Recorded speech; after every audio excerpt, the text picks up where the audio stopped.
Yes, hello student. हम लोग chapter 1 पढ़ रहे हैं, है ना। इकाई 1, ठीक है, यूनिट 1 और चैप्टर 1। देखिए, हमारी जो क्लास में हम लोगों ने जो अध्याय 1 लिया हुआ है, आप किसी भी बुक में देखोगे तो वो अध्याय नंबर 2 है ना, चैप्टर 2 है। और हमारा जो चैप्टर 2 अब आएगा, है ना, ये अभी अध्याय 1 चैप्टर 1 चल रहा है, चैप्टर 2 जो आएगा वो सभी बुक में चैप्टर 1 मिलेगा। ऐसा क्यों? ये आपको सारा वीडियो देखने के बाद में ही समझ में आएगा और आप खुद सोचोगे कि हाँ ये सही था, है ना। तो इसका थोड़ा ध्यान रखना। तो स्टार्ट करते हैं। हम लोग अभी तक 7 वीडियो, मतलब हमारी 7 क्लासेस हो चुकी है, राइट। और हम लोगों ने इसमें क्या क्या देखा था, एक फास्ट, मतलब सिर्फ मैं बता रहा हूँ कि हम लोग इसमें क्या क्या देख चुके। तो हम लोगों ने सबसे पहले देखा था, अच्छा कोई स्टूडेंट डायरेक्ट, क्योंकि आज का टॉपिक है उत्पादन संभावना वक्र, और यदि बच्चा डायरेक्ट इसको देख रहा है तो मुझे नहीं लगता कि उसे समझ में आएगा। उसको उसके पहले के पूरे वीडियो देखना चाहिए, तभी जाके वो चीज़ समझ में आएगी। ज़्यादा अच्छे से समझ में तो आ जाएगा पर उतना अच्छे से नहीं आएगा। इसलिए आप इसके पहले से पूरे जो वीडियो हैं वो ज़रूर देखें। यूट्यूब पर प्लेलिस्ट में जाके आप MP board economics Hindi medium select करें, आपको सारे वीडियोस अवेलेबल हो जाएंगे। चलिए देखें। तो ये हमारी लाइव क्लास की रिकॉर्डिंग है जो आप लोग वीडियो में देखेंगे। तो हम लोग क्या क्या देख चुके हैं, अर्थव्यवस्था क्या है, राइट, है ना। अर्थव्यवस्था अच्छे से समझ चुके हैं। अर्थव्यवस्था के में जो क्रियाएं हैं, मुख्य क्रियाएं, गतिविधियां, वो हम अच्छे से जानते हैं, है ना। उपभोक्ता, उत्पादन, विनिमय, ठीक, और निवेश।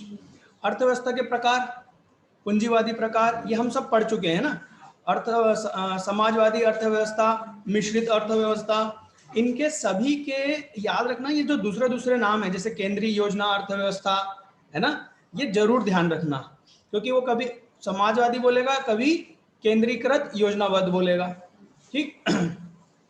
कौन बच्चे कमेंट कर रहे हैं सर आईएमपी क्वेश्चंस। देखिए, वीडियो के दौरान, क्लास के दौरान मैं आप लोगों को ये तो बताता चलूंगा कि ये आईएमपी है, बट इसके साथ में जब हमारा कोर्स कंप्लीट हो जाएगा 31 मार्च या 5 अप्रैल 2021 तक, है ना, ये हम कंप्लीट कर चुके होंगे। उसके बाद में एक दिन में पूरे आईएमपी एक अलग सीक्वेंस में लगा के दूंगा। कब? 5 अप्रैल तक, जब हमारा ये पूरा कोर्स कंप्लीट हो जाएगा तब, है ना।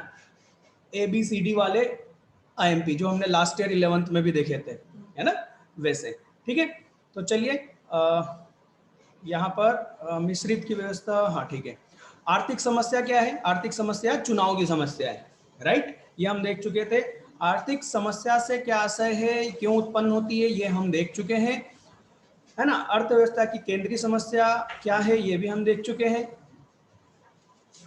अब हम आते हैं, अच्छा, विभिन्न अर्थव्यवस्था के केंद्रीय समस्या का समाधान भी हम लोग पढ़ चुके हैं। केंद्रीय योजनाबद्ध, ये सब हम देख चुके हैं। हाँ, नाउ हमारा अब टॉपिक आता है, टॉपिक नंबर 1.7, और आज का जो वीडियो नंबर रहेगा वो रहेगा 8, राइट। ये यहाँ पर आप देख सकते हैं, यहाँ पर अभी मैं आज डालना भूल गया, पार्ट 8, और ऐसे आगे आपको मिल जाएगा पार्ट 9, 10, ऐसे इस तरीके से। चलिए, उत्पादन संभावना वक्र, ठीक है। इसको थोड़ा सा हम एक एग्जांपल से समझते हैं, जो कि इसी पेज पर, नेक्स्ट पेज पर आपको मिलेगा, पेज नंबर 7 पर ये डायग्राम बना हुआ दिख रहा होगा, है ना। मान लो आपके पास में 5 एकड़ का एक खेत है ना। हम उत्पादन संभावना वक्र क्या होता है ना, उसको हम डायरेक्टली एक एग्जांपल से समझ रहे हैं। मान लो हमारे पास में 5 एकड़ का एक खेत है, राइट, है ना। सभी लोग खेत से आसानी से समझ सकते हैं, वाला एग्जांपल लिया है मैंने। अब उस खेत में हम गेहूं और दाल, दो चीजें लगा सकते हैं, राइट। मान लो दोनों ही एक ही सीजन में आती है, मुझे ज्यादा नहीं मालूम है कि दोनों ही एक सीजन में आती है कि नहीं आती है, बट मैंने ये माना है कि दोनों ही एक ही टाइम पर एक ही सीजन में लगती है, राइट। तो क्या संभावना है कि हम दोनों को कितना कितना उत्पादन कर सकते हैं, राइट। तो यहां पर देखो जैसे उत्पादन की संभावना ए दिख रहा है आपको। एक संभावना यह है कि यदि हम सिर्फ दाल लगाएं, क्या लगाएं, सिर्फ दाल लगाएं, तो हम कितना उत्पादन करेंगे, 15 क्विंटल का। अच्छा, इसमें एक चीज ध्यान रख के चलना, हम खेत के एक एक छोटे से छोटे हिस्से का क्या करेंगे, उपयोग करेंगे। मतलब हम हमारे संसाधन, जमीन हमारा संसाधन हो गया है ना, रिसोर्सेज, हम उसको जरा सा भी वेस्ट नहीं जाने देंगे। खेत के एक एक कोने पर हमने क्या लगा रखी है, दाल लगा रखी है। मतलब इससे ज्यादा उत्पादन तो किसी भी हालत में संभव नहीं है। हम वाली स्थिति को देख रहे हैं, ठीक है। तो संभावना ए क्या है कि हम यदि सिर्फ दाल लगाएं तो कितना उत्पादन होगा, 15 क्विंटल का। तो गेहूं कितना होगा, 0। सीधी सी बात है, जब सिर्फ दालें लगा रहे तो गेहूं का उत्पादन नहीं होगा। पर हमारे घर में मान लो दादी जी ने हमसे कहा कि बेटा कम से कम 1 क्विंटल गेहूं तो लगा लो, बाहर से खरीदना पड़ेगा, क्या मतलब।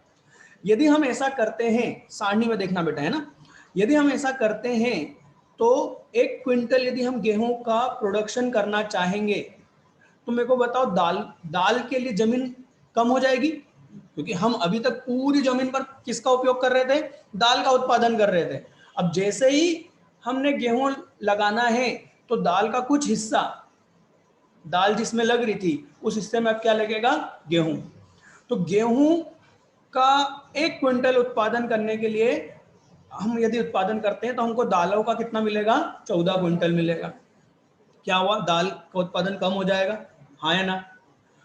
फिर दादाजी ने बोला नहीं नहीं नहीं नहीं, इस साल तो घर में कुछ फंक्शन भी है ना, तो 1 क्विंटल से काम नहीं चलेगा, 2 क्विंटल चाहिए।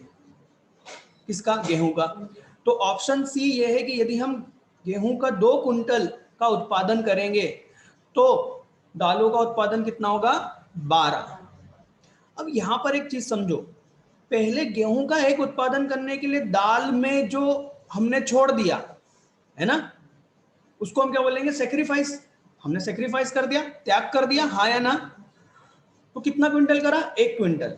पर जैसे ही एक और, मतलब 1 क्विंटल से 2 क्विंटल के लिए, मतलब एक और हमने बढ़ाया, क्या बढ़ाया, गेहूं का उत्पादन, तो हमने दालों में कितना त्याग कर दिया, 2 क्विंटल का त्याग कर दिया। समझ में आ रही बात बेटा। ये आपको लग रहा होगा कि सर ये क्या समझा रहे हैं, ये समझ लिया ना, उत्पादन संभावना वक्र इतना आसानी से समझ में आएगा, उसका हर एक शब्द जो उसकी डेफिनेशन है आपके दिमाग में बैठ जाएगी। इसलिए पूरे ध्यान से सुनना है इसको, है ना। तो क्या हुआ, यहाँ पर एक उत्पादन और बढ़ाने के कारण दालों में कितना, 2 का हमको क्या करना पड़ा, त्याग करना पड़ा। सर ऐसा क्यों, पहले तो 1 ही का त्याग करा था, अब सेम 1 और क्विंटल दाल का उत्पादन करने से गेहूं का अब 2 क्यों करना पड़ा। देखो ना, 12 से सीधे 2 पर आ गए, क्योंकि यहां पर यह माना गया है कि दाल हो सकती है बहुत पास पास में लगती हो और गेहूं दूर दूर लगते हो। कहने का मतलब दोनों जो उत्पाद हैं, गेहूं और दाल, ये इन दोनों का जो साधन है, भूमि, ये दोनों अपनी भूमि, अपने साधन के लिए समान रूप से इफिशिएंट नहीं है। अब वो हिंदी में मैं ढूंढ के बताऊंगा, है ना, कार्य सक्षम नहीं है, उसको हिंदी में बोलते हैं। मतलब जरूरी नहीं है कि गेहूं उतनी ही जगह ले जितनी की दाल ले, राइट। तो जैसे ही उसका उत्पादन बढ़ा रहे हैं तो उसको ज्यादा जगह लग रही है, ठीक है ना। इसको बोलेंगे समान रूप से इफिशिएंट ना होना है। वो हिंदी में भी आएगा तो मैं बता दूंगा, थोड़ा सा हिंदी में प्रॉब्लम है, ठीक है। तो आप देखोगे सी के बाद में डी, एक और उत्पादन बढ़ाया तो कहां हो गया, अब 3 का त्याग करना पड़ा। ये बढ़ते जा रहा है, देखो 4 का, फिर 5 का, आखिरी एफ क्या है, एफ है कि हम सिर्फ गेहूं लगाएं तो सिर्फ 5 क्विंटल गेहूं मिलेंगे और बाकी कुछ दाल तो कुछ भी नहीं मिलेगी, है ना। तो ये आपको यहां पर MOC लिखा हुआ दिख रहा होगा सारणी में, है ना, मार्जिनल अपॉर्चुनिटी कॉस्ट। ये क्या होती है हम अभी आगे देखेंगे, ठीक है। तो यदि हम इसका ग्राफ बना दे इन संभावनाओं का। ये संभावना है, संभावना का मतलब क्या होता है, ये भी हो सकता है, ये भी हो सकता है, ये भी हो सकता है, तो इतनी संभावनाएं हैं, ठीक।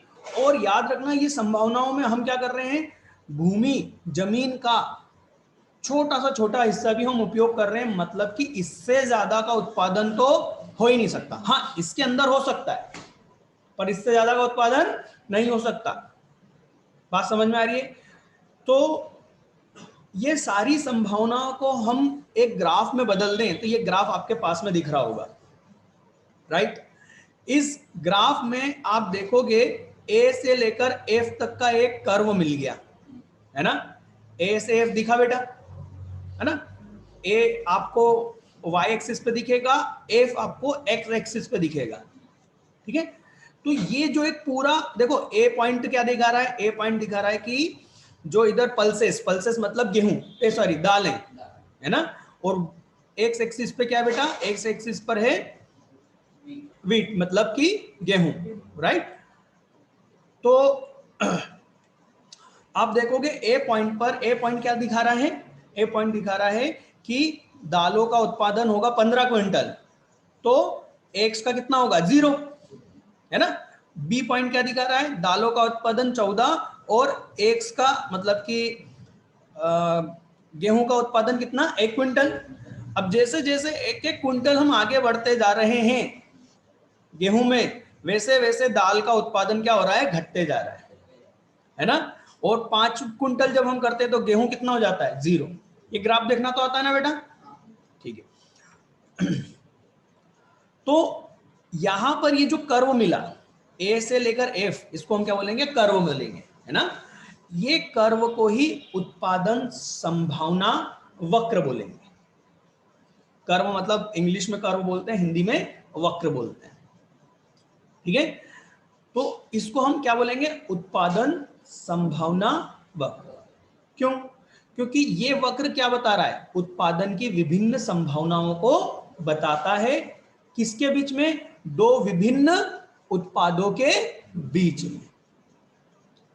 तो उत्पादन संभावना वक्र की परिभाषा हो गई भाई, क्या हो गई, कि उत्पादन संभावना वक्र वो वक्र है जो किन्हीं दो उत्पादों के मध्य उत्पादन की विभिन्न संभावनाओं को बताता है, दर्शाता है।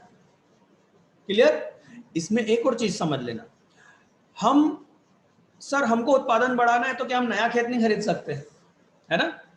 नहीं, देखो खरीद सकते हो, पर फिर वो लॉजिक ही गड़बड़ हो जाएगा, है ना। तो आपको ये मान के चलना है कि जो आपके संसाधन है वो बदलना नहीं चाहिए। मतलब 5 एकड़ है तो 5 एकड़ रहेगा, ना कम होगा ना ज्यादा होगा, ठीक। तभी ये वक्र बन पाएगा, नहीं तो वक्र बन ही नहीं पाएगा, ठीक। दूसरी चीज, टेक्नोलॉजी आपको नहीं बदलना है। यदि आप मजदूरों से काम करवा रहे हो खेत में, गेहूं बोने का काम, दाल बोने का काम, है ना, तो वो मजदूरों से ही करना है, राइट। मशीन पर नहीं आना है, जैसे ट्रैक्टर, है ना। क्योंकि हो सकता है ट्रैक्टर बहुत पास पास लगाने में सक्षम हो, तो उत्पादन ऑटोमेटिकली बढ़ जाएगा बेटा, है ना। तो टेक्नोलॉजी को नहीं बदलना है, ना ही रिसोर्सेस को बदलना है। तो हम इसको बोलेंगे कि दिए गए संसाधन और तकनीक। अब अभी मैं इसमें दिखा देता हूं, चलो आ जाओ परिभाषा में, है ना। परिभाषा में आ जाओ। ये बेटा उत्पादन संभावना वक्र से आशय, आशय के बाद से ये संभावना वक्र के विश्लेषण और सिमुलेशन के अनुसार तक आप हटा देना, वो गलत प्रिंट हो गया है ना। आप सीधे लिखना से आशय, परिभाषा चालू हो जाएगी उत्पादन संभावना वक्र। समझ में आई बात? अच्छा, कुछ बच्चे ये बोल रहे हैं कि सर हम ये नोट्स कहाँ से मिल जाएंगे। तो बेटा आप हमारा जो एप्लीकेशन है ना, ये फोकस ट्यूटोरियल वीडियोस और लाइव क्लासेस के लिए आप गूगल प्ले स्टोर पर जाके फोकस ट्यूटोरियल एप्लीकेशन को डाउनलोड कर सकते हैं, या मुझे इस नंबर पर कांटेक्ट कर सकते हैं व्हाट्सएप पर। आप यहाँ से इस एप्लीकेशन से ये नोट्स डाउनलोड कर सकते हैं, ठीक है। तो आप लोगों को यदि चाहिए तो आप इस एप्लीकेशन पर आकर ये सारे नोट्स डाउनलोड कर सकते हैं, ठीक है। चलिए, तो और भी चीज़ें एप्लीकेशन पे, ऑनलाइन टेस्ट है, आप अपने ऑनलाइन टेस्ट देकर जैसे एमसीक्यूज के जो टेस्ट होते हैं वो भी, उसकी भी तैयारी कर सकते हैं, ठीक है। पर अभी फिलहाल वो इंग्लिश में ही है, हिंदी में इस साल तो नहीं हो पाएगा, अगले साल जरूर हो जाएगा बेटा, क्योंकि काफ़ी चीज़ मैनेज करनी पड़ती है अकेले मुझे ही। चलिए, तो उत्पादन संभावना वक्र वह वक्र है जो दो वस्तु या सेवा, है ना, याद रखना हम लोग हमेशा कमोडिटी जब शब्द उपयोग करेंगे इंग्लिश में तो उसका मतलब होता है वस्तु और सेवा दोनों ही, है ना, कि उन सभी संयोगों, ये जो संभावना थी ना इनमें संयोग है ना, उन सभी संयोगों या संभावना, है ना, ये संयोगों की जगह आप क्या लिख सकते हो, संभावना भी लिख सकते हो, ठीक है ना, उन सभी संभावनाओं को प्रकट करती है जिनका अधिकतम उत्पादन एक अर्थव्यवस्था में, हमने क्या कहा था, अधिकतम उत्पादन कर रहे हैं, है ना, जिनका अधिकतम उत्पादन एक अर्थव्यवस्था में दिए हुए साधन तथा तकनीक। अब ये आ गया शब्द जो मैं समझाना चाहता था बेटा, जब भी ये शब्द अर्थशास्त्र में पढ़ो, दिए हुए, इंग्लिश में बहुत अच्छा बनता है गिवन, इंग्लिश में बनता है गिवन और हिंदी में दिया हुआ या दिए हुए। इसका मतलब है कि मैंने आपको जो चीज दे दी आप उसको बदलाव नहीं कर सकते, मतलब दिए हुए का मतलब होता है आप इन चीजों में कोई बदलाव नहीं करोगे। दिए हुए शब्द का मतलब अर्थशास्त्र में जब भी आए, अब आपका दिमाग हमेशा चल जाना चाहिए कि इसमें बदलाव नहीं किया जा सकता। जैसे हम भूमि में बदलाव नहीं कर सकते, उसके टेक्नोलॉजी में बदलाव नहीं कर सकते। तो दिए हुए साधनों तथा तकनीक के द्वारा साधनों के पूर्ण रोजगार की स्थिति में संभव होता है। साधनों की पूर्ण रोजगार की स्थिति का मतलब यह है कि कोई भी साधन बेकार नहीं है, मतलब कि भूमि का एक एक कतरा हम क्या कर रहे हैं, उपयोग कर रहे हैं। समझ में आ रही बात? पूर्ण रोजगार का मतलब, देखो साधनों के पूर्ण रोजगार का मतलब ये नहीं होता है कि केवल इंसान को रोजगार मिलना है, मशीन को भी काम मिलना क्या कहलाएगा, साधन को रोजगार, है ना। मतलब आपके संसाधन बेकार नहीं होना चाहिए, वेस्टेज नहीं होना चाहिए, उनका पूर्ण उपयोग होना चाहिए। तो साधनों का पूर्ण उपयोग हो रहा है, संसाधन साधन और तकनीक आपको बदलना नहीं है। यदि आप ऐसा करके दो वस्तुओं के बीच उत्पादन की अधिकतम संभावनाओं को निकालते हैं और उसको एक ग्राफ में डाल देते हैं तो वो एक वक्र बन जाता है, कर्व बन जाता है।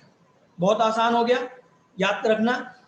उत्पादन संभावना वक्र दो वह वक्र है जो दो वस्तुओं की विभिन्न संयोगों या संभावनाओं को व्यक्त करता है जिसमें दिए गए संसाधन तकनीक के जरिए अधिकतम उत्पादन किया जा सकता है। समझ में आई बात? एकदम ऐसा कैसा रटना नहीं है, जो मैंने बातें, देखो अभी मैंने एक्सप्लेन करते समय शब्द थोड़े बदल दिए थे, है ना, मूल शब्द आना चाहिए जो जरूरी है ना, रटने की जरूरत नहीं है। इस प्रकार उत्पादन संभावना वक्र उन दो या दो से अधिक वस्तुओं के विभिन्न संयोगों को प्रदर्शित करने वाली रेखा है। देखो यहां वक्र से क्या हो गया, रेखा हो गया, है ना, जिन्हें एक उत्पादन संसाधन मतलब कि कोई कंपनी, राइट, या कोई घर परिवार फैमिली, अर्थव्यवस्था मतलब कोई देश, दिए हुए, फिर से दिए हुए आ गए, दिए हुए संसाधनों और तकनीक ज्ञान के द्वारा एक समय विशेष पर, एक साथ या एक समय पर, है ना, उत्पादित किया जाता है। अर्थव्यवस्था में एक वस्तु के उत्पादन की मात्रा को बढ़ाने के लिए दूसरी वस्तु की मात्रा को कम करना पड़ता है। देख लिया हमने, जब गेहूं का उत्पादन बढ़ा रहे हैं तो क्या हो रहा है, दाल कम हो रही है, या फिर दाल का उत्पादन बढ़ाएंगे तो गेहूं का उत्पादन कम हो जाएगा।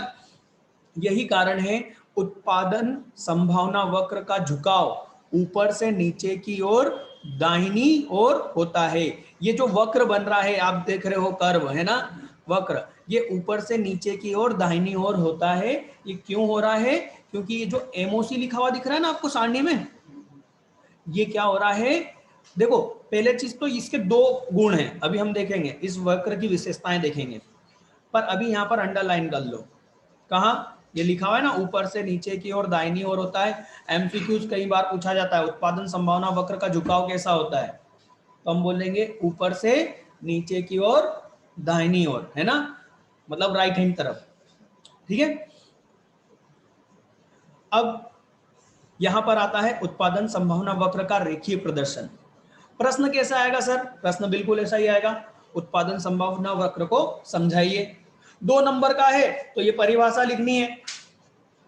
सर 5 नंबर का है तो ये परिभाषा, इसके साथ साथ आपको एक वाला डायग्राम बनाना पड़ेगा, है ना, ये बनाना पड़ेगा बेटा। देखो वक्र पूछा है तो आपको डायग्राम तो बनाना पड़ेगा 5 नंबर में, ठीक है। सारणी बना देना फटाक से, है ना, फटाफट।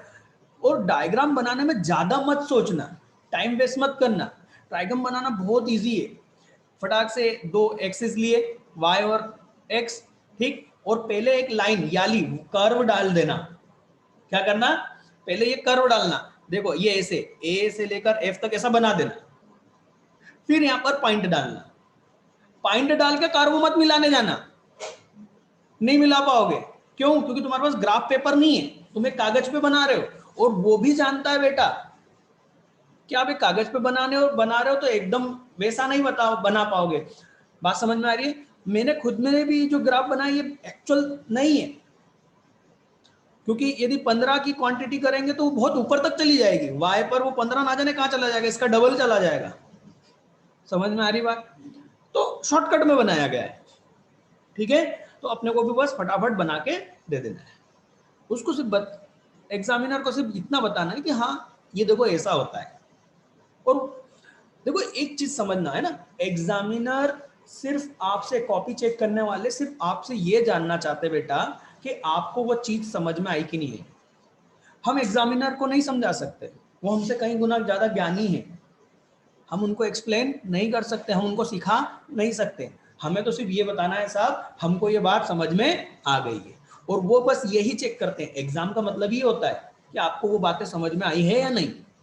वो देख लेंगे कि हाँ बच्चे ने ऐसा कर्व बनाया है, मतलब सही है, ओके। बात समझ में आई? तो आपको क्या बनाना होगा? ये बनाना होगा, ये कर्व बनाना होगा, ठीक है। और ये पूरी जो थ्योरी लिखी हुई है उत्पादन संभावना वक्र का रेखीय प्रदर्शन, आप इसको घर पे पढ़ के देखिएगा, बहुत ही आसान है ना। जो मैंने समझाया है वही लिखा है। पहला विकल्प यह हो सकता है कि संपूर्ण साधनों का प्रयोग, संपूर्ण साधन का प्रयोग मतलब मैंने बोला था ना कि भूमि का एक एक हिस्सा, एक एक कचरा क्या करना है, उपयोग करना है। केवल गेहूं के उत्पादन में दिया गया, ऐसी अवस्था में दालों का उत्पादन बिल्कुल नहीं होता, राइट, है ना। बेटा इसमें थोड़ा सा गड़बड़ हो गई मेरे से। पहला विकल्प क्या है? हाँ ठीक है, यदि विकल्प का उत्पादन हो जाए तो केवल 15 क्विंटल दालों का उत्पादन होगा, परंतु गेहूं का उत्पादन 0 होगा, ठीक है। बात समझ में आ रही? ये थोड़ा सा रेखीय प्रदर्शन को आपको पढ़ना होगा, आप जितना अच्छा लिख सको उतनी अच्छी बात है, ठीक है।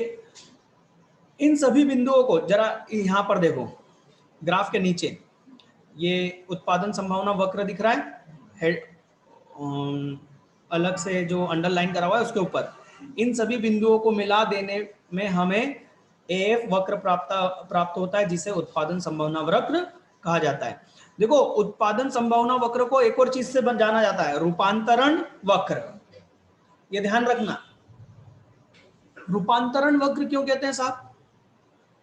इंग्लिश में ट्रांसफॉर्मेशन कर, रूपांतरण मतलब इधर से उधर बदल देना, रूप बदल देना। तो रूपांतरण इसलिए कहा जाता है क्योंकि संसाधन को एक वस्तु से दूसरे वस्तु में हम क्या कर रहे हैं, बदल रहे हैं। जो भूमि है हमारी उसको हम गेहूं से क्विंटल इसमें ला रहे हैं, दालों में ला रहे हैं, दालों से काय में ला रहे हैं, गेहूं में ला रहे हैं, तो हम उसके संसाधन को बदल रहे हैं, इसलिए इसको क्या बोलेंगे, ट्रांसफॉर्मेशन, रूपांतरण, ठीक है। अब आता है उत्पादन संभावना अनुसूची निम्नलिखित मान्यताओं पर आधारित है। मतलब कि यदि वो आपसे पूछ ले कि उत्पादन संभावना अनुसूची क्या हो गई, ये लिस्ट, ये सारणी, या फिर वो पूछ ले कि उत्पादन संभावना वक्र की मान्यताएं बताइए। क्या पूछ ले? उत्पादन संभावना वक्र की मान्यताएं बताइए। मान्यताओं का मतलब होता है इंग्लिश में अजंसन, और अजंसन का मतलब, मान्यता का मतलब होता है मान लिया। अर्थशास्त्र यदि पढ़ना है तो आपको मानना सीखना पड़ेगा। अर्थशास्त्र इतना फैला हुआ है, अर्थशास्त्र में, अर्थव्यवस्था में सारी क्रियाएं एक दूसरे पर इतनी ज्यादा निर्भर करती है कि सभी क्रियाओं में होने वाले परिवर्तन का अध्ययन एक साथ नहीं किया जा सकता। इसलिए जब भी हम किसी एक क्रिया का अध्ययन करते हैं तो बाकी सारी क्रियाओं को हम मान लेते हैं कि इसमें कोई बदलाव नहीं हो रहा है, क्योंकि उनके बदलाव को भी लेंगे तो हम अध्ययन ही नहीं कर पाएंगे। इसलिए अर्थशास्त्र में हर जगह आपको ये मान्यताएं मिलेगी जो कि बहुत ही ज्यादा महत्वपूर्ण होती है उस विषय पर अध्ययन करने के लिए। ठीक है, इसको हम शर्तें भी कह सकते हैं। क्या कह सकते हैं? ये मैं आज और आखिरी बार बता रहा हूं, आगे आपको ध्यान रखना है। जब भी मान्यताएं, आपको ये याद रखना है कि मान्यताएं क्या होगी? शर्तें होती है। कि भाई ये पूछ सकता है कि उत्पादन संभावना वक्र की शर्तें क्या हैं? समझ में आ रही बात? तो ये ध्यान रखना है। अब मैं बार बार नहीं बताऊंगा कि मान्यता क्यों करना पड़ती है ना? बस हम सीधे सीधे बात करेंगे कि बेटा ये मान्यता है ना? समय खराब होता है ना?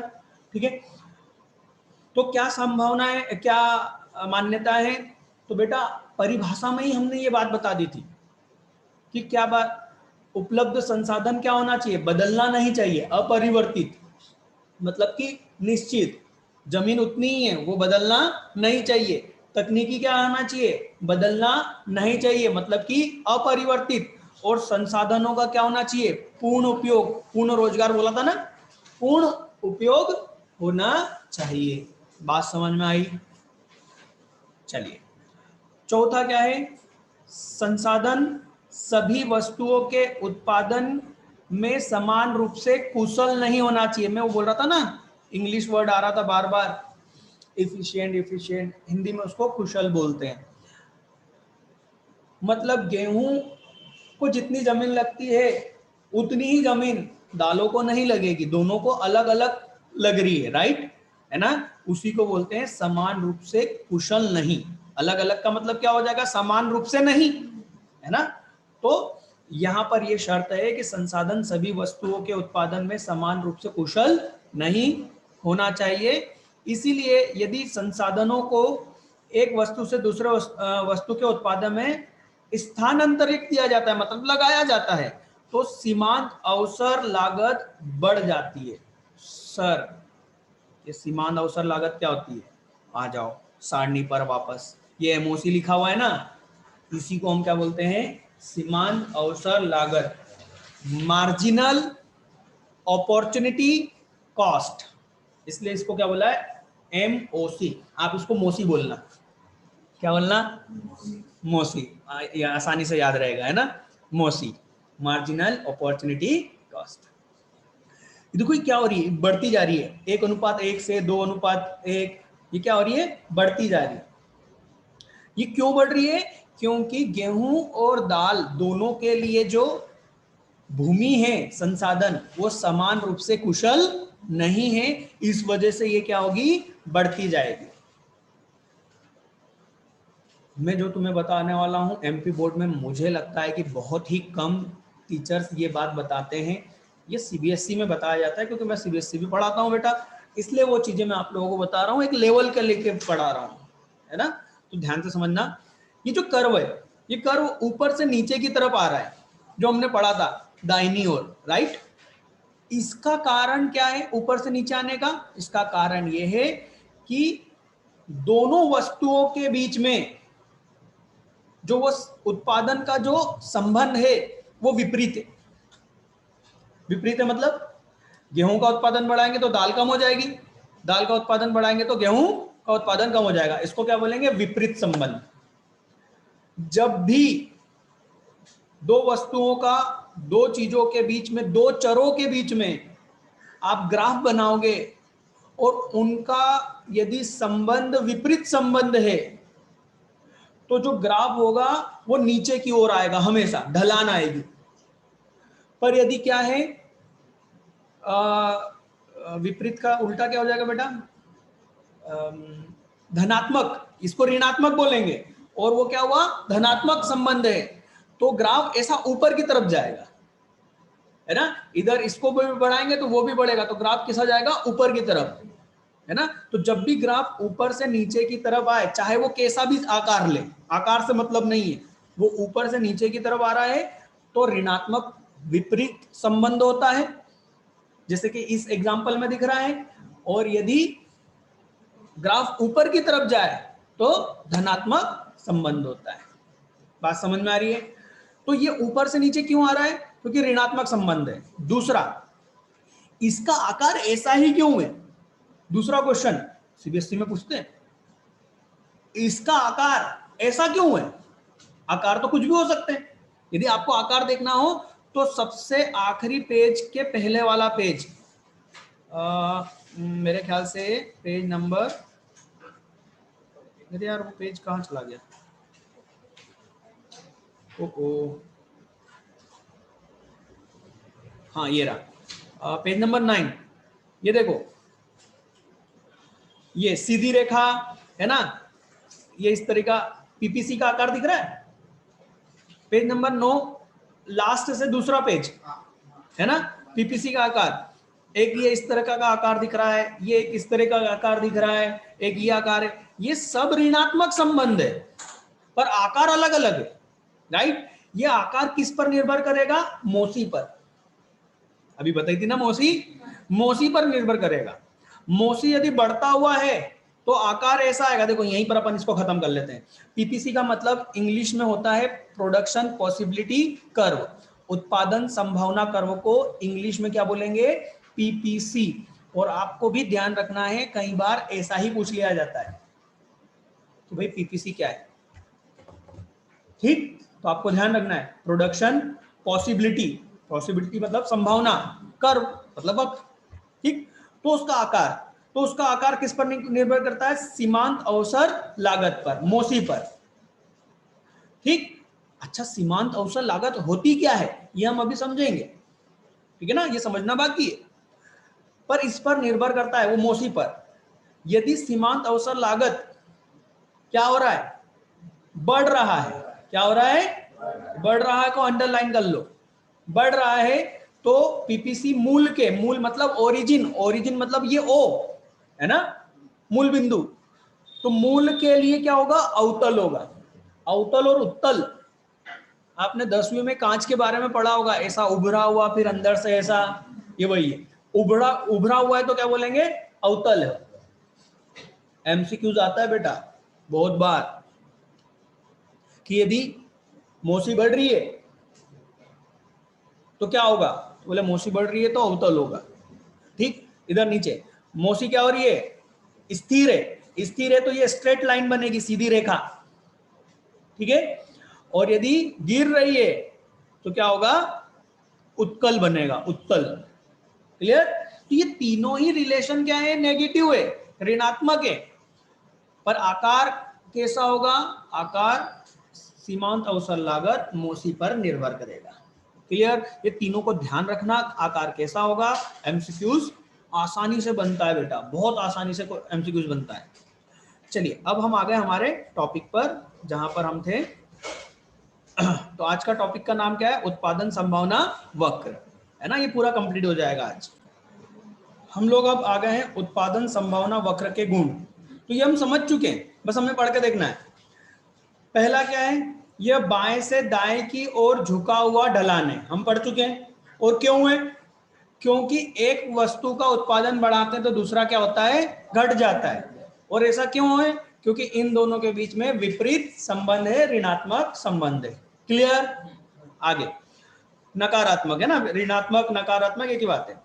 उत्पादन संभावना वक्र का आकार मूल के लिए अवतल है, अभी समझा था, क्यों, क्योंकि सीमांत औसत लागत क्या हो रही है, बढ़ रही है। अब आ जाता है बेटा वही बात, सीमांत अवसर लागत, ठीक। अर्थशास्त्र में जब आप सीमांत पढ़ें, मतलब ये सीमांत केवल यही नहीं आ रहा है, आगे जितने भी आप चैप्टर पढ़ोगे सब में सीमांत आएगा, पर सीमांत के बाद वाला शब्द बदल जाएगा। जैसे यहां सीमांत अवसर लागत, आगे और कुछ हो जाएगा।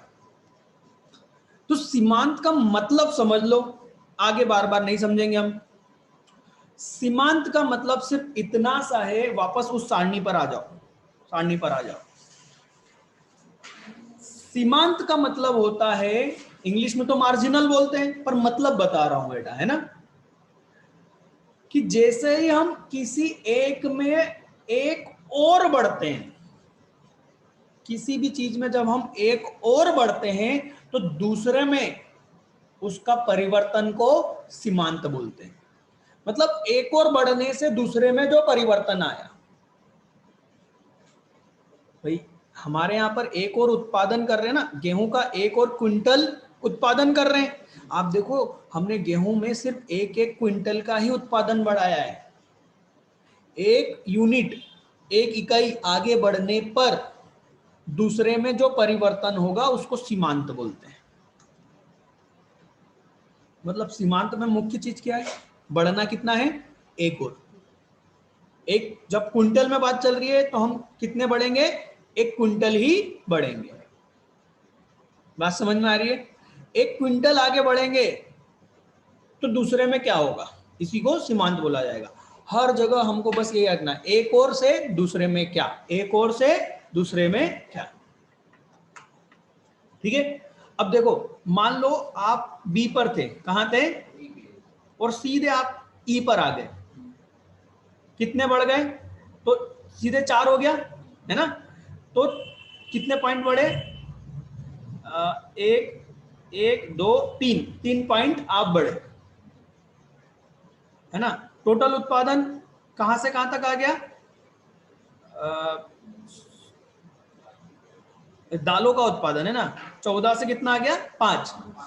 कितना बदला हुआ इन दोनों के बीच में, 14 से कितना हो गया, 5। कितना कम हुआ, 9। 9 भागित क्या करोगे, 1 से सीधे 4 आए, कितना बदला, 3। तो 9 भागित 3, तो आंसर क्या आएगा, 3। 3 अनुपात 1। तो ये अनुपात 1 क्या बता रहा है, एक गेहूं में आगे बढ़े तो इसमें कितना अनुपात अंतर आएगा, 3 का। ठीक है, तो यही क्या हो गया, इसका फार्मूला हो गया, है ना, एक और बढ़ने से। अच्छा, अब यहां पर एक शब्द आता है अवसर लागत। देखो सीमांत, अवसर, लागत। तब अवसर का मतलब क्या हुआ, अवसर का मतलब ये हुआ कि मैं ये भी कर सकता था, पर मैंने ये 2 चीजें मेरे सामने हैं। मान लो मैंने आपको 2 चीजें दी, एप्पल दिया, राइट, और ऑरेंज दिया, राइट। आपके सामने 2 संभव अवसर हैं। आपने बोला मैं तो एप्पल लूंगा, राइट। तो आपने, भाई 2 में से एक ही को ले सकते हैं, है ना। तो आपने क्या कहा, मैं एप्पल लूंगा, तो आपने किसको छोड़ दिया, ऑरेंज को। तो एप्पल को लेने के लिए आपने कौन सा अवसर छोड़ दिया, ऑरेंज का अवसर छोड़ दिया। तो वो ऑरेंज क्या कहलाएगा, अवसर कहलाएगा, और एप्पल को लेने की वो लागत कहलाएगी कि मैंने ये करने के लिए वो छोड़ दिया, तो वो मेरी क्या हो गई, लागत हो गई। अवसर लागत मतलब वो लागत, वो अवसर हमने क्या करा, त्याग दिया। एक के लिए दूसरे को हमने जब त्याग दिया तो वो क्या कहलाती है, अवसर लागत। दुनिया जानती है कि एक हीरोइन किसी पहले दूसरे हीरो के साथ में घूम रही थी, फिर जब दूसरा हीरो सामने आया तो दूसरे के चक्कर में पहले को छोड़ दिया। तो दूसरा को प्राप्त करने की जो लागत होगी, जो कि पहले को छोड़ दिया। अब मैं क्या कि अपन लाइव क्लास पढ़ाते हैं इसलिए मैं उन लोगों का नाम नहीं ले सकता, हालांकि मैं ऑफलाइन में अच्छे से नाम भी बताता था, ठीक है। तो मैं रिकॉर्डिंग ऑफ करके आप लोगों को उनका नाम बता देता हूँ, पर लाइव क्लास वालों को नहीं बता पाऊंगा बेटा, क्योंकि यदि उन एक हीरो हीरोइन ने मेरे ऊपर केस कर दिया तो बेटा मैं तो बर्बाद हो जाऊंगा जरा में, है ना। तो आप लोगों को, वीडियो वालों को नहीं मालूम होगा, पर मैं अपनी क्लास में बता रहा हूँ। चलिए, तो हम लोग अब हमने क्लास में बता दिया कि वो क्या नाम थे, लाइव नहीं बता सकता बेटा। हाँ, तो पहली मतलब किसी भी चीज को प्राप्त कर रहे हैं, 2 अवसर हैं, 2 में से एक को प्राप्त कर रहे हैं तो दूसरा छूट रहा है, तो पहले को प्राप्त करने के चक्कर में दूसरा क्या हो रहा है, छूट रहा है, तो वो लागत कहलाएगी, ठीक। और वो भी कैसी लागत, सीमांत। मतलब कि एक को प्राप्त करने को दूसरे में कितना त्याग करना पड़ा, यही तो हो रहा है ना। गेहूं की 1 यूनिट आगे बढ़ने पर, 1 इकाई आगे बढ़ने पर कितनी इकाइयों में, दाल की कितनी इकाई में हमने त्याग कर दिया, इसी को क्या बोलेंगे, सीमांत अवसर लागत। चलिए फास्ट अब अपन यहां पर देख लेते हैं सीमांत अवसर लागत। परिवर्तन की सीमांत दर, इसको दूसरा शब्दों से भी क्या बोला जाता है, एमआरटी भी बोला जाता है। मौसी के साथ से साथ इसको मार्टिन भी बोला जाता है। मार्टिन मैंने शब्द दिया है, एमआरटी, मार्टिन, है ना। Marginal rate of transformation, marginal rate of transformation, परिवर्तन की सीमांत दर। ध्यान रखना बेटा, हाँ क्या है, एक वस्तु x की सीमांत अवसर लागत किसी दूसरी वस्तु y, x मतलब x एक्सिस पर, y मतलब y एक्सिस पर, y की वह मात्रा है जिसे x वस्तु की एक अतिरिक्त, एक ही बोला है ना, एक और एक अतिरिक्त, है ना, एक अतिरिक्त इकाई का उत्पादन करने के लिए छोड़ना पड़ता है। अर्थात x वस्तु को एक अतिरिक्त इकाई के उत्पादन से y वस्तु के उत्पादन में जो कमी आती है, मतलब हम x की एक और इकाई में उत्पादन जो बढ़ा रहे हैं, तो y में क्या होगा, त्याग करना पड़ेगा, उत्पादन में कमी आएगी, उसे x वस्तु की एक अतिरिक्त इकाई की सीमांत अवसर लागत कहते हैं। अब इसमें थोड़ा सा प्रॉब्लम क्या आ रही होगी मालूम है, x और y, है ना, तो x और y की जगह आप गेहूं और दाल रख लो अपने दिमाग में, ये बहुत आसान हो जाएगा। एक वस्तु गेहूं की सीमांत अवसर लागत दूसरी वस्तु दाल की वह मात्रा होगी, मतलब दाल को जो छोड़ दिया, दाल की मात्रा जो छोड़ दी वो क्या है, लागत है ना। तो दाल की वह मात्रा होगी जिसे एक वस्तु, मतलब कि गेहूं की एक इकाई, एक अतिरिक्त इकाई का उत्पादन करने में दाल के उत्पादन में जो त्याग करा ना। तो इसमें दिमाग में क्या चलने देना, वो जो ग्राफ जो है ना वो, या फिर वो सारणी चलने दोगे तो इसे लिखना आसान हो जाएगा, या रट्टा मारने की जरूरत नहीं है। चलो इसका सूत्र क्या है, इसका सूत्र है, देखो इस प्रकार x वस्तु के उत्पादन में वृद्धि के लिए y वस्तु की इकाइयों में क्या करना पड़ेगा, त्याग करना पड़ेगा। और जिस हिसाब से आप त्याग कर रहे हो वो क्या कहलाएगी, वही दर क्या कहलाएगी, एमआरटी कहलाएगी, एमओसी कहलाएगी। ठीक है, सूत्र बहुत बार पूछा जाता है एमसीक्यूज में। सूत्र क्या है, ये बेटा ये जो पिरामिड जैसा चिन्ह दिख रहा है ना वाई के सामने दिख रहा है, इसको हम बोलते हैं चेंज इन इंग्लिश में, या डेल, इंग्लिश में डेल भी बोलते हैं और चेंज इन भी बोलते हैं। चेंज इन का मतलब होता है परिवर्तन। y की, इसको देखो चेंज इन y, तो ब्रैकेट में लिखा है वस्तु y के उत्पादन में कमी, परिवर्तन। नीचे क्या हो गया, चेंज इन x, ये चेंज जो पिरामिड बना हुआ है ना, पिरामिड के बाद में x जरूर लगा लेना, ये लगानी फॉर्मूले में, चेंज इन x, तो ब्रैकेट में क्या लिखेंगे, वस्तु y के उत्पादन में वृद्धि। क्या करना है, जितना y में उत्पादन में कमी आई भागित जितना वृद्धि करी। मैं वो सूत्र समझा रहा था वहीं पर कि देखो y में कितना गिरा, तो हमने बोला था 12 पॉइंट गिरे या 9 पॉइंट गिरे, भागित x में कितने बढ़ा दिए, 4 पॉइंट बढ़ा दिए, तो x में जितने बढ़ा है टोटल अमाउंट, और y में जितने कम हुए टोटल अमाउंट। समझ में ही बात, ये फॉर्मूला है, इसको क्या बोलेंगे, चेंज इन। आगे ध्यान रखना, मैं इसको बार बार नहीं समझाऊंगा, इस साइन को मैं आगे क्या बोलूंगा, चेंज इन। चेंज इन मतलब परिवर्तन, है ना, y में परिवर्तन और x में परिवर्तन। ठीक है, तो ये जो ग्राफ दिख रहा है ना, ये देखो ग्राफ से समझ लो, ग्राफ में देखोगे ए और सी पॉइंट दिख रहा है, ग्राफ में वक्र देख रहे हो, वक्र में ए और सी पॉइंट दिख रहा है। तो पहले हम कहां थे, ए पर थे, अब हम कहां हैं, सी पर। तो जितना हम ए से सी तक आए, ये ए से सी तक हमारी क्या हो गई, अवसर लागत हो गई। ठीक है ना, ये देखो नीचे लिखा हुआ है गेन, चेंज इन एक्स क्या दिखा रहा है, गेन को दिखा रहा है प्लस, और लॉस क्या दिखा रहा है, Y, change in Y minus में दिखा रहा है। तो वाई में जितना त्याग करा, वाई से वाई वन तक आए, तो ये क्या हुआ, त्याग हुआ, वाई से वाई वन तक आना त्याग हुआ, और x से x1 तक जाना गेन हुआ, मतलब वृद्धि हुई, राइट। तो y में त्याग भागित x में वृद्धि, ठीक। तो क्या आ जाएगी बेटा, सीमांत अवसर लागत। ये भी पूछा जाता है ना, और मेरे ख्याल से एमपी बोर्ड को ऐसे अच्छे प्रश्न पूछना चाहिए। वो बड़े बेसिक क्वेश्चन पूछते हैं, जैसे कि समष्टि अर्थशास्त्र की विशेषता बताइए, सालों से वही चला आ रहा है, ना बच्चे को याद हुआ ना समझ में आया, बस वो रट्टा मार के लिख आया। प्रॉब्लम ये है टेक्निकल क्वेश्चन बहुत कम पूछे जाते हैं। पर आपको ध्यान रखना चाहिए बेटा, अर्थशास्त्र आपके जीवन में बहुत काम आएगा। आप चाहे नौकरी करने जाओ या बिजनेस करने जाओ, सच में अर्थशास्त्र जीवन में बहुत ज्यादा काम आता है ना। और बिजनेस करने जाओगे तो बहुत ज्यादा काम आएगा। इसलिए अर्थशास्त्र को समझो, रटो मत, रटने वाली चीज है ही नहीं। यदि कोई चीज रट के पास ही होना था आपको, तो आपको पढ़ने की क्या जरूरत थी। रट के पास करा तो भी ज्ञान नहीं है, स्कूल गए नहीं गए तो भी ज्ञान नहीं है, बात तो एक ही है। तो फिर रटने का कोई फायदा ही नहीं है। अर्थशास्त्र को आप बहुत अच्छे से समझ सकते हो, मेरे साथ में बिल्कुल चिंता मत करना, बहुत अच्छे से समझ सकते हो, तो समझो, ठीक है।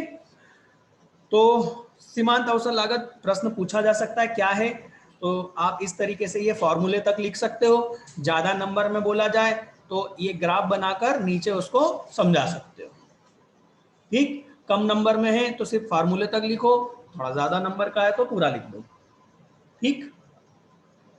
चलिए अब हम यहां पर आते हैं, ये आकार हम पीपीसी के पढ़ चुके हैं, राइट, ठीक है। अब हम लोग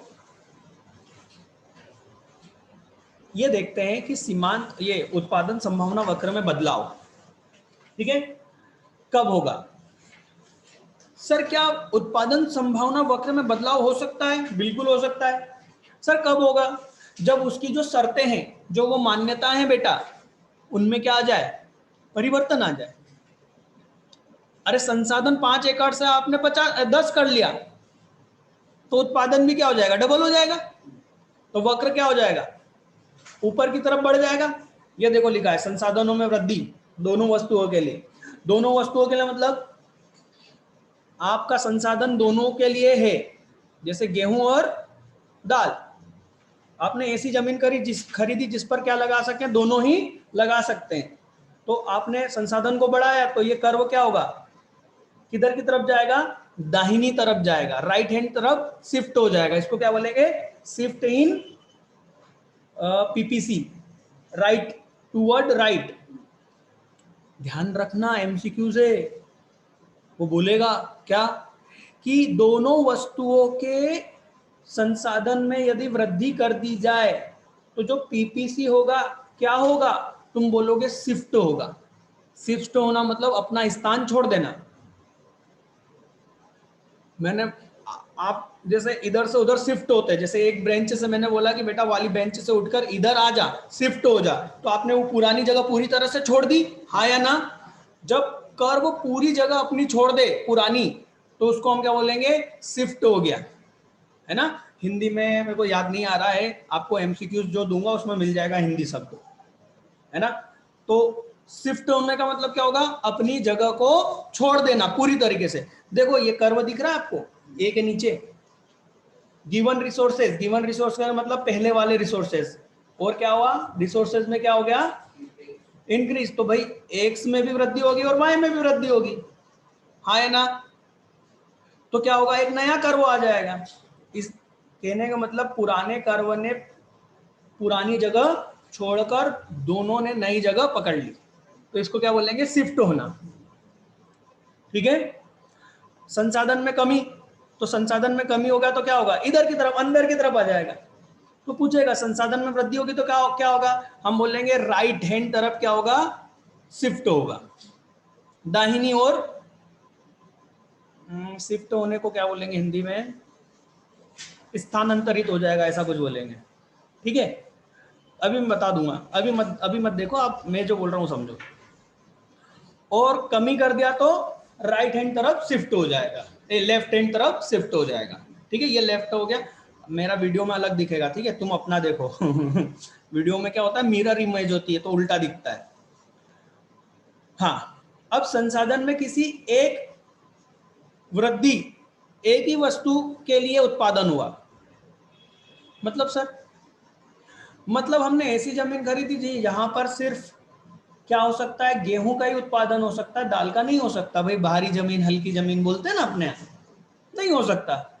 तो देखो, ये देखो नीचे सी वाले के नीचे, यदि सिर्फ गेहूं का ही उत्पादन बढ़ेगा तो ए पॉइंट वहीं पकड़ा हुआ है ना, और यहां पर क्या हो गया, क्यू से Q1 हो गया, तो इसको बोलते हैं रोटेशन। क्या बोलते हैं, घड़ी का कांटा क्या होता है, रोटेट होता है। घड़ी में जो कांटा होता है, सुई, वो क्या होती है, रोटेट। क्यों, क्योंकि उसका एक छोर वहीं होता है और दूसरा छोर घूमता रहता है, हाँ या ना, तो इसको क्या बोलते हैं, रोटेशन। तो शिफ्ट में क्या होगा, दोनों छोर छोड़ देगा और रोटेशन में एक जगह पकड़ के रखेगा। क्लियर। तो यदि हम एक मतलब गेहूं का उत्पादन, ऐसी जमीन खरीदी जिसमें सिर्फ क्या कर सकते हैं, गेहूं का उत्पादन कर सकते हैं, तो क्या होगा, सिर्फ गेहूं का उत्पादन बढ़ेगा, जिससे पीपीसी रोटेट हो जाएगा राइट की तरफ। एमसीक्यूज भरे पड़े हैं इससे, ये जो मैं पढ़ा रहा हूं ना टॉपिक, एमसीक्यूज भरे पड़े हुए हैं।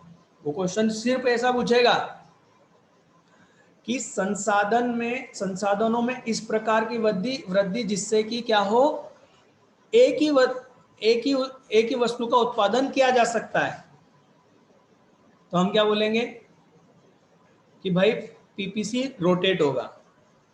ठीक है, और यदि वो एक्सिस पर है वो वस्तु जिसके लिए उत्पादन में वृद्धि होगी, तो हम बोलेंगे पीपीसी रोटेट होगा राइटवर्ड, सीधे हाथ की तरफ। ठीक है, परंतु वो वाई के लिए, मतलब दालों के लिए, तो वो देखो लिखा हुआ है, it is non outward rotation. इसको क्या बोलेंगे, बाहर की ओर रोटेशन। आउटवर्ड का मतलब होता है बाहर की ओर घुमाव, रोटेशन का मतलब क्या होगा, घुमाव। ठीक है, इसी तरह से दूसरा भी लिखा हुआ है, संसाधन में कमी होने से, तो वो लेफ्ट की तरफ का होगा, रोटेट होगा, और इनवर्ड होगा, मतलब कि अंदर की ओर घुमाव होगा। ठीक है बेटा, संसाधन में दोनों चीजें आ गई, संसाधन और तकनीक आ गई। इसी तरह से हम तकनीक को भी देख सकते हैं कि फिर से पॉइंट नंबर 1 को देखो, संसाधन की जगह यहां क्या लिख दूं, तकनीक, कि तकनीक में वृद्धि दोनों वस्तुओं के लिए, तब भी यही होगा। तकनीक में कमी दोनों वस्तुओं के लिए, तब भी यही होगा, बी वाला पॉइंट। तकनीक में एक वस्तु के लिए वृद्धि करना, सी वाला पॉइंट। तकनीक में एक वस्तु के लिए कमी करना, डी वाला पॉइंट। समझ में आया। यहां पर बस आखिरी पॉइंट बच रहा है टॉपिक, और ये वीडियो कंप्लीट होगा। टॉपिक नंबर 1.9 अवसर लागत, जो कि मैं आपको पढ़ा चुका हूं, समझा चुका हूं, आपको बस इसको पढ़ के देखना है। इसके बाद में आ रहे हैं बहुविकल्प प्रश्न। बेटा बहुत ही आसान है, 5 मिनट के ब्रेक के बाद हम इनको पढ़ते हैं। ठीक है, टाइम की कमी की वजह से सिर्फ मैं 1-2 ही आपको बहुविकल्प करवा पाऊंगा, सिर्फ बताने के लिए कि देखो बेटा, जो समझते हैं उसके बाद में इनको बहुविकल्प करना, एमसीक्यूज क्वेश्चन करना बहुत ही आसान हो जाता है। जैसे आर्थिक समस्या मूलतः किस तथ्य की समस्या है, चुनाव की, उपभोक्ता चयन की, फर्म की चयन की। देखो, ना तो उपभोक्ता चयन आपने पढ़ा, ना फर्म चयन पढ़ा, आपने पढ़ा है चुनाव की समस्या। आंसर यही है। अब कोई याद करना पड़ेगा क्या, पर सोच के देखो, यदि नहीं समझा होता तो ये समझ में भी नहीं आता कि ये पूछ क्या रहा है, और हमें रट्टा मारना पड़ता। आर्थिक समस्या का मूल, आर्थिक समस्या का मूल, चुनाव की समस्या, रट्टा मार, और रट्टा भी मारा होगा, याद करो आपने रट्टा भी होगा तो भी इसका आंसर नहीं दे पाओगे। समझना बहुत आसान है मेरे हिसाब से, रटना बहुत मुश्किल है, मुझसे तो याद भी नहीं होता है। इनमें से कौन सा कथन सही है? मनुष्य की आवश्यकताएं अनंत होती है, ये तो सही है। आवश्यकताओं की तुलना में साधन सीमित है, ये भी सही है। दुर दुर दुर्लभता, दुर्लभता मतलब कमी, जो चीज आसानी से ना मिल पाए, की समस्या चयन को जन्म देती है। उपरोक्त सभी, उपरोक्त सभी इसका आंसर है। कितना आसान हो गया जब हम इसको समझ रहे हैं बेटा। अर्थव्यवस्था की केंद्रीय समस्या कौन सी है? साधनों का बांटना, साधनों का कुशलतम उपयोग, आर्थिक विकास, उपरोक्त सभी,